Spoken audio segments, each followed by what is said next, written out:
नमस्कार. SB kitchen मराठीमध्ये आपलं खूप खूप मनापासून स्वागत. आज आपण दोन प्रकारच्या आळूच्या पानांच्या वड्या करणार आहोत आणि ह्या आळूचे पान आहेत ना हे आपल्या परड्यातलेच आहेत.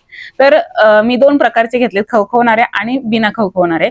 तर त्याचे प्रकार सुद्धा पुढे सांगणार आहे. तर रेसिपी शेवटपर्यंत बघा. रेसिपी आवडली तर लाईक करा, शेअर करा आणि ही फरमाईश आहे ना आमच्या शेजारणीची आहे. तर नक्की व्हिडिओ शेवटपर्यंत बघा आणि चॅनलला सबस्क्राईब करा, व्हिडिओला लाईक करा, व्हिडिओ जास्तीत जास्त शेअर करा. नुसतं कामच बघा तुम्ही. एवढा छान आळू आलाय, एखाद्याने कुणीतरी वडीच करून शेजाऱ्यांना चारायला पाहिजे. काय म्हणताय, वडी करायची का? मग तुम्हाला वडी खायची आहे का? मग चारली तर खाणार ना, नाही चारली तर कशी खाणार? चला तुमच्यासाठी आज वडी करते. ए चाकू घेऊन ये रे, आळूची पानं काढायला. आम्हाला काम करायला बोलवतात, आळूची वडी खायला नाही बोलवत. आज आळूची वडी तुमच्या नावाने करते. चला. अहो ह्याच्यात आलंय. बघा किती मोठी मोठी झालीत. ते घ्या ना, हे गरगटच आहे. हा ते घ्या. नको होऊ द्या, मोठं तिकडं आहेत ना भरपूर. इकडं बघा. चला आज तुमच्या नावाने आळूची वडी करते. छान छान. माझ्या नावाची त्याच्यावर माझं नाव टाकणार का तुम्ही? देठांची पण भाजी करतात. आळूची पानं, आळूची पानं, आळूची वडी. आता वडीचे पानं घेतलेत आणि ना हे पानं जे दिसत आहेत ना तर ते गरगटाचे पानं आहेत. म्हणजे याची भाजी केली जाते, पातळ भाजी चिंच टाकून, म्हणजे ही घशाला खवखव करत नाही. आणि वडीचे ह्या पानांची वडी सुद्धा केली जाते. तर वडी सुद्धा आज करून दाखवणार आहे. अजिबात घशाला खवखवणार नाही. दोन्ही प्रकारच्या वड्या. तर पानं घेऊन आलेली आणि ना स्वच्छ धुवून घेतलीत पानं. इथे तयारी सुद्धा करून घेतली आहे. तर हिरवी मिरची मी घालणार आहे. आळूच्या वडीला मी नेहमी हिरवी मिरची घालत असते. तर इथे तुम्ही बघू शकताय हे जे देठ आहे ना, तर हे देठ आहे ना ब्राऊन म्हणजे थोडंसं काळपट असतात ना, तर त्या पानं आहेत ना हे वडीचे असतात आणि हे घशाला खवखव करत नाहीत. तर हे पानांचं देठ काढून आहे ना ह्याला पानांना असं लाटून घेतलं ना ही वडी व्यवस्थित आपल्याला वडीचा रोल करता येतो. आणि आता हे पान जे आहे ना हे आपलं गरगटाचं पान आहे. हे जरा थोडंसं घशाला खवखव करतं. तर याच्यासाठी ना आपल्याला वडीमध्ये काय काय टाकायचं पुढे मी तुम्हाला सांगणार आहे. तर याचं सुद्धा देठ काढून घेतलंय आणि याला सुद्धा लाटून घेतले. अशाच प्रकारे सगळी पानं मी लाटून घेतलेली आहेत आणि मस्तपैकी आता वडीची तयारी केली आहे. तर इथं बघा लसूण आणि हिरवी मिरची आणि आलं. तर आलं मी आहे ना अर्धा ते 1 इंचच घेतलेलं आहे. हिरव्या मिरच्या 7 ते 8 घेतलेल्या आहेत आणि लसूण एक गड्डी एक घेतली. मीठ घातले यामध्ये अर्धा चमचा आणि जिरं पाव चमचा घातलेत आणि कुटून घेतले.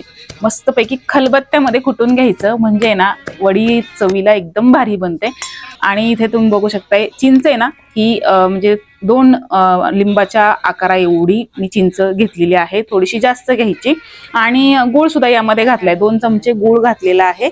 आणि इथे तुम्ही बघू शकताय अर्धा किलो एवढं सगळ्या वडीला बेसन लागलेलं आहे. आणि आता अर्धा वाटी मी तांदळाचं पीठ घातले, हळद आणि तीळ घातलेले आहेत, पांढरे तीळ. आणि आपण जे कुटून घेतलेले हिरवी मिरची लसूण आलं जे होतं ते सुद्धा घातले. चिंच आणि गुळाचं जे पाणी होतं ते सुद्धा घातलेलं आहे. चवीनुसार मीठ घातले. यामध्ये थोडं थोडं पाणी घालून आपण हे मिश्रण तयार केले वडीचं.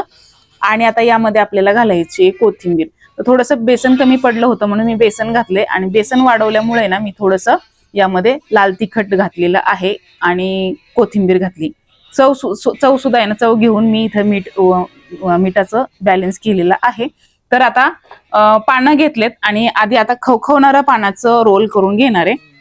तर खवखवणाऱ्या पानापासून मी सुरुवात करते, कारण मला मेन हीच रेसिपी दाखवायची होती की खवखवणारे जी पानं असतात तर त्याचं सुद्धा वडी आपण लावली तरी सुद्धा आहे ना ही वडी अजिबात घशात खवखव करत नाही. तर हे सगळं साहित्य घेतल्यामुळे ना ही वडी घशाला खवखव करत नाही.